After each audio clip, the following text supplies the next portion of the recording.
Have you ever looked out into your backyard and thought, I would really like to have a pool, but I just can't afford it? Well, we have got a great pool project for you that comes in a kit. Today we're going to install an on-ground pool by Crestwood. This is a project for an advanced do-it-yourself, or you probably do not want to do it by yourself. So today Teresa and I are going to build this pool together. That's right, and it's probably going to take Sonia and I a couple of days to complete this project, but it is an affordable option to an in-ground pool. Now the first thing you want to do is level the area where the pool is going to sit. Now, as you can see, we've already leveled this area, but you can have a landscaping company come in and do it for you. It'll cost about $300. We've already put down about 1/4 inch sand base for the stone patio blocks to sit on. Now I'm using a tamping tool to tamp the sand down so that the blocks fit firmly into the sand. Once the blocks are in place, check them with the level to make sure that your pool will sit level. That looks good. Before you get started on this project, you need to determine the center point of the area that you're going to be working in. That's what we've done here, and we marked it with a stake. Then we use this stake to determine where to lay our foundation blocks. Now we're also going to use this stake along with a tape measure to figure out where to mark our blocks. Determine the radius for your pool and then mark that on the center of your blocks. Take a pencil, pull your tape measure tight from the stake, hold it right underneath the tape measure, and then draw from one side to the other, just like this. Now the reason that we're marking the blocks is because that's where this channel is going to sit, and also the outer walls of our pool are going to sit on top of this. Okay, Teresa, this is our last piece of channel. Thanks, Sonia. Make sure when you lay these down on the blocks that you keep about 1 inch space in between each channel, and also lay them right on top of your mark all the way around. And because this is our last piece, as you can see, it's a little bit too long, so we're going to need to make a cut.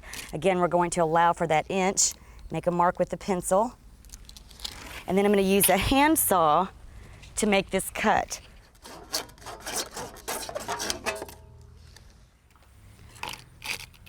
Okay, that looks great. Now that we have all of the channels in place, it's time to start putting up the boards that'll make the outer wall of the pool. Now, as I mentioned earlier, this is a kit that we're putting together, so the boards come pre-cut. There's going to be 2 boards that are shorter, as you can see here, than the rest, and these are the 2 that you're going to start with. These are called the Skimmer Boards, and these fit together just like this, tongue and groove. Now the reason why you want to start with the skimmer boards is because that gives you the flexibility to put the filtration system wherever you want it in the backyard. Now this is a regular size board, and this fits right into the skimmer boards. There is a top and a bottom. The cable groove is 6 inches from the bottom and it's 10 inches from the top, so that's how you know which is which. Make sure when you're putting the boards on the channel that they're flush against the back of the channel. And you also want to make sure that your channel is still on the mark that you made earlier. Once you have the boards in place, you need to brace them. Now to do that, you need to pick up some wood scraps because they do not come in the kit, but they're relatively inexpensive and you can get these at your home center. Now what we're going to do is put this on back of both of the skimmer boards, and we want it to be about 2 to 3 inches from the top. Can you hang on to that for me, Teresa? Yeah, I got it. We're just going to screw this right into the back of the boards.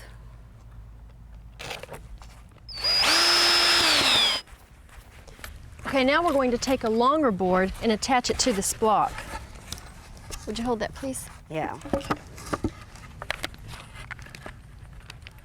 Is that good there? Hang on, let's get it up again. Okay. Oh, yeah. Okay, that looks pretty good. Right there? Mm-hmm.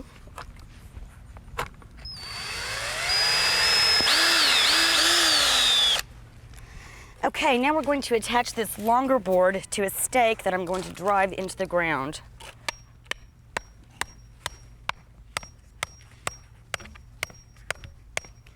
I think we're just about there. Before she attaches that, we need to take a level to make sure that these back 2 boards, the skimmer boards, are plumb. Okay, Sonia, right there. Does that look good? Mm-hmm.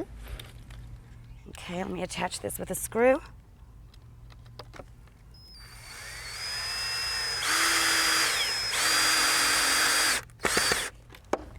As you can see, we're definitely making progress. It's only taken us about an hour to get all of these boards in place. About every 10 feet, you'll need to add another brace to make sure that your boards stay upright and plumb. But this time, we're adding braces on the outside. So I'm using a 2x4, Let me make sure this is plumb, Sonia, first. Okay, that's good right there. Okay, once it's plumb, you want to put your board so it's about a ½ an inch above the cable groove. Then just snap it into place. Now is the point in the project where if you don't have a front end loader, you need to leave a gap in the wall like we've done to bring in wheelbarrows of sand. We're using masonry sand because you want to use a sand that doesn't have any rock or stone in it. We're going to cover this entire area to a depth of 2 inches. This is going to give you a soft barrier between the ground and the bottom of the pool liner, which we'll put in tomorrow.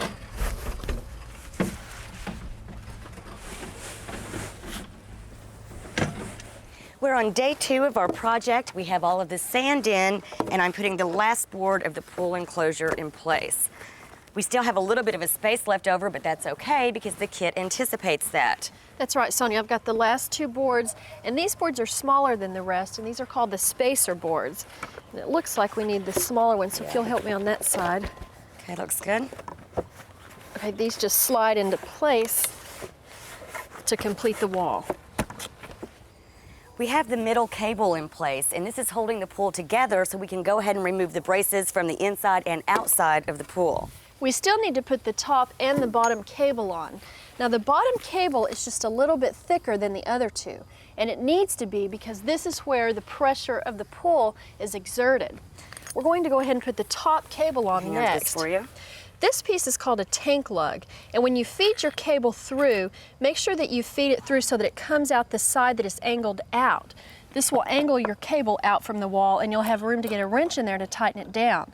If you feed it through the wrong side, then your cable's going to come out right up against the wall and you won't be able to tighten it down. Okay, Teresa, I'm going to go ahead and take this around the pool. I'm going to make sure that the cable goes right into the cable groove. Okay, do you have that, Teresa? Yeah, I've got it, Sonia. Okay, you're going to feed the cable through the bottom of the tank lug and then use a wrench on one side to hold it in place so that you can use a ratchet wrench on the other to tighten it down. We've added styrofoam, which comes with the kit, to the interior of the pool. We've attached it to the top rail using duct tape and to the bottom with spray adhesive. And it also will act as a barrier between the interior walls and the pool liner, and it's going to keep the pool well insulated. And now that we have that up, we can start spreading the sand out to the outer edges of the pool. We've marked on the wall where the top of the sand bed needs to sit, but first we need to make sure that we have plenty of sand up against the edges before we start spreading it. We need to make sure that these foundation blocks are covered, and then I'm using a tamping tool to go around the edges to make sure that the sand is nice and packed. Now we're ready to use the level gauge which we've built, and the instructions for this will come in your kit. The level gauge is attached to the center stake, and I'm going to hold this in place to make sure that it stays level. Okay, Teresa, I have it. Great. Now all you do is slowly rotate this around to spread out the sand and level it. As you can see, the clouds have come in and it's starting to rain. Normally we wouldn't work in the rain, but because this sand bed is such a critical part of this project, we have to get the pool lining in before the sand washes away. A couple of our technical advisors are giving us a hand so that we can get the job done quickly. This is a piece of the top rail, and I want to show you how this liner works. You have to stand on the outside of the pool to put the liner in. This is the interior of the top rail, and it's got a little lip on it right here.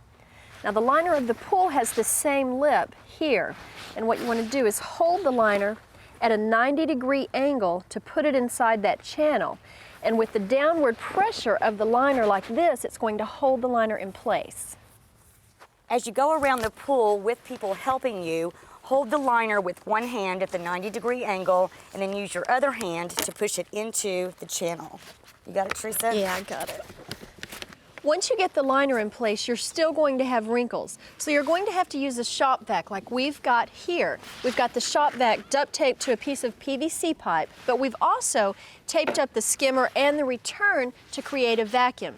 The point is to suck out all of the air so that your liner is smooth, and it will explain how to do this in your manual.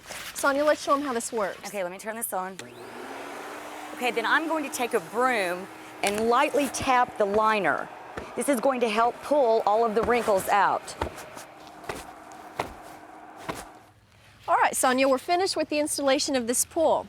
This is going to take anywhere from 12 to 14 hours to fill up, unless of course it rains really hard. Once the pool's filled up and the rain goes away, we'll have a beautiful on-ground pool that will last a long time.